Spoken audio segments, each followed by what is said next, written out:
हम उनको हेलीपैड पे रिसीव करने गए और वहाँ पे हमने उनका स्वागत किया, उनका माल्यार्पण किया। फूल माला के लिए उन्होंने मना किया, उन्होंने कहा रुद्राक्ष केवल डालिए, तो रुद्राक्ष हमने उनके गले में डाला। वहाँ से फिर हम चले तो रास्ते में बहुत सारी उनकी सिक्योरिटी थी, हम लोग भी थे, मैं उनके साथ ही चल रहा था, लेकिन बहुत ज़्यादा भीड़ थी। शायद किसी भक्त की वहाँ रुद्राक्ष की माला रोड पे थी, लेकिन किसी को नहीं दिखाई दी।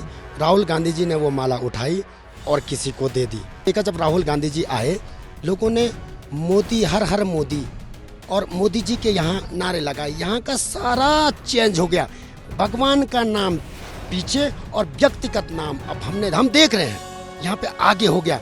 ये पर्यटन से तीर्थाटन से जो ये पर्यटन केदारनाथ में चेंज हो गया है, ये भविष्य के लिए परंपराओं के साथ और केदारनाथ की जो यहाँ की आस्था है उसके साथ बहुत बड़ा खिलाड़ हम देख रहे हैं। केदारनाथ धाम में इस वक्त यहाँ पर मैं मौजूद हूँ और राहुल गांधी अभी यहाँ से जा चुके हैं। 3 दिन यहाँ पर वो अपने आध्यात्मिक और धार्मिक निजी दौरे पर रहे हैं और इस बीच उन्होंने यहाँ के जो तीर्थ पुरोहित हैं उनसे बातचीत की है। तो हम ये जानने की ये कोशिश करेंगे कि क्या कुछ बातचीत राहुल गांधी जी ने आप लोगों से की है और क्या कुछ रहा। तो सबसे पहले हमारे साथ हैं ये आचार्य हैं, संतोष जी हैं।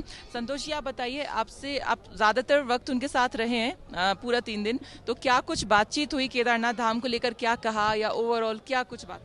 यहाँ तीर्थ पुरोहितों की जो परंपरा है अतिथि देवो भव, उसी माध्यम से हम उनको हेलीपैड पे रिसीव करने गए और वहाँ पे हमने उनका स्वागत किया, उनका माल्यार्पण किया। फूल माला के लिए उन्होंने मना किया, उन्होंने कहा रुद्राक्ष केवल डालिए, तो रुद्राक्ष हमने उनके गले में डाला। वहाँ से फिर हम चले तो रास्ते में बहुत सारी उनकी सिक्योरिटी थी, हम लोग भी थे, मैं उनके साथ ही चल रहा था, लेकिन बहुत ज़्यादा भीड़ थी। शायद किसी भक्त की वहाँ रुद्राक्ष की माला रोड पे थी, लेकिन किसी को नहीं दिखाई दी। राहुल गांधी जी ने वो माला उठाई और किसी को दे दी। बहुत श्रद्धा, बहुत विश्वास है। उसके बाद सीधे वो मंदिर में पहुँचे तो हमने कहा दर्शन का क्या करेंगे, बोले शिवगण प्रथम है, तो शिवगण बोले नंदी जी के दर्शन करेंगे और नंदी जी के दर्शन करके उन्होंने कहा स्नान करके उसके बाद अपनी कुटिया में आए और उस बीच उन्होंने कहा हमको नंदी जी का टच किया हुआ जो है आप टीका लगाओ, वो हमने उनको टीका लगाया। उसके बाद वो अपने निवास में आए और निजी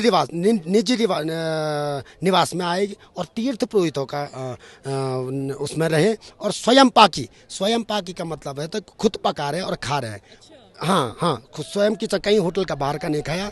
उसके बीच जब वो यात्रियों की समस्याओं को सुनने बाहर आए, सबको चाय पिलाए, उसके बीच उनकी एक मुलाकात किसी मौनी बाबा से होती है और मौनी बाबा से उनकी वो मुलाकात यादगार मुलाकात रही।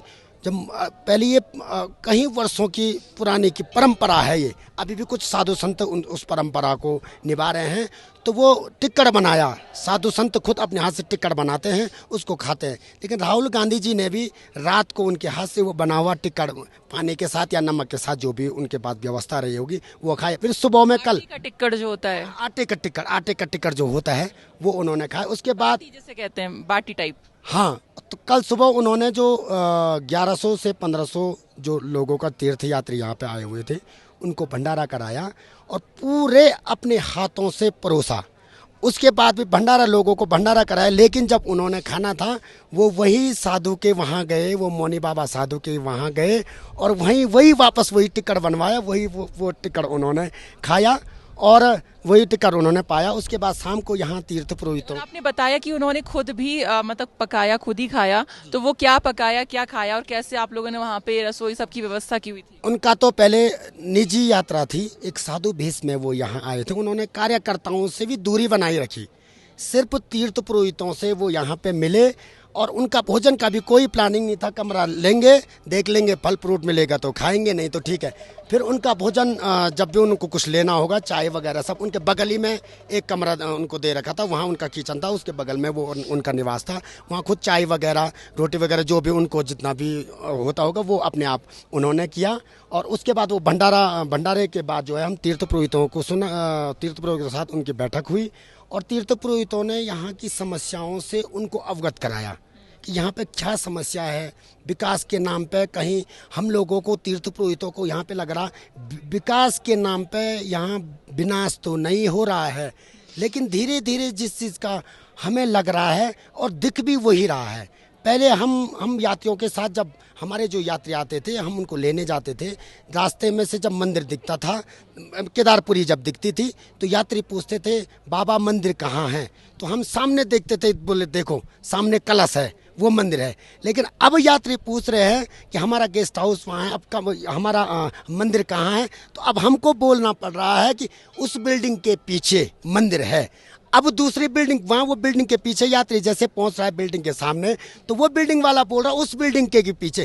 कहीं बिल्डिंगों के पीछे अपार्टमेंट, यहाँ इन्होंने QS2 QS2 ये पता नहीं क्या किया। पहले धर्मशालाओं के नाम हुआ करते थे, पेंटियल हाउस, राजस्थान भवन, तमाम जो दानी दाताओं हैं यहाँ, जो दानी दाताओं ने पहले धर्मशाला बनाई थी, उनके नाम की यहाँ धर्मशालाएँ थी, उनके वो धर्मशाले थे। लेकिन अब QHS2 पता नहीं क्या क्या, जैसे हमने परसों भी देखा जब राहुल गांधी जी आए, लोगों ने मोदी हर हर मोदी और मोदी जी के यहाँ नारे लगाए, यहाँ का सारा चेंज हो गया। भगवान का नाम पीछे और व्यक्तिगत नाम अब हम देख रहे हैं यहाँ पे आगे हो गया। ये पर्यटन से, तीर्थाटन से जो ये पर्यटन केदारनाथ में चेंज हो गया है, ये भविष्य के लिए परंपराओं के साथ और केदारनाथ की जो यहाँ की आस्था है उसके साथ बहुत बड़ा खिलवाड़ हम देख रहे हैं, क्योंकि मोदी जी के नारे यहाँ लग रहे हैं। मेरे को लग रहा है ये भगवान के नाम के सहारे अपना नाम को आगे किया जा रहा है, क्योंकि यहाँ हर हर महादेव के नारे लगने चाहिए, यहाँ हर हर मोदी जी के नारे नहीं लगने चाहिए। जैसे आप उज्जैन में भी देख रहे हैं, यहाँ शिव उद्यान बन रहा। उज्जैन में क्या हुआ, उन्होंने सप्त ऋषियों के वो स्टैचू बना दिए और हवा आई गिर गई। सप्त ऋषि भगवान से बढ़कर हैं। सप्त ऋषियों ने हमारे, क्योंकि हमारे जो गोत्र हैं भरद्वाज गोत्र, हम ऋषियों के पुत्र हैं, इसीलिए हम भरद्वाज गोत्र बोलते हैं, वशिष्ठ गोत्र बोलते हैं। क्यों बोलते हैं? क्योंकि हम उनकी संतान हैं, इसलिए बोलते हैं। वो ऋषियों के भी उन्होंने वहाँ उज्जैन में जो है इस प्रकार का वहाँ किया। और फिर हमारी जो बैठक हुई, राहुल गांधी तमाम अपनी अपनी समस्या ने सबने रखी, तो उन्होंने कहा 2-4 चीज़ें आप ऐसी बोलो जिसको हम रख सकते हैं, जो हो सकता है। तो उसमें से मैंने कहा, और तो कोई बात नहीं, मकान वगैरह ये है सब ठीक है, लेकिन मैंने कहा मंदिर का मेन है, मंदिर की परंपराओं के साथ बिल्कुल भी छेड़खानी नहीं होनी चाहिए। अब पूर्व की भांति जो मंदिर की व्यवस्था है, पूजा पाठ तमाम टाइम पे खुलना, टाइम पे भोग लगना, ये सारी चीज़ें आम दर्शनार्थी को प्राथमिकता मिले, पैसों वालों को प्राथमिकता नहीं मिले, ये व्यवस्था आप ज़्यादा उसमें नहीं पढ़ना है। आपने सिर्फ ये बोलना है कि मंदिर की परंपराओं के साथ छेड़खानी न हो, मंदिर की व्यवस्थाएं पूर्व की भांति यथावत चलती रहे। ये हमने उनसे बात की।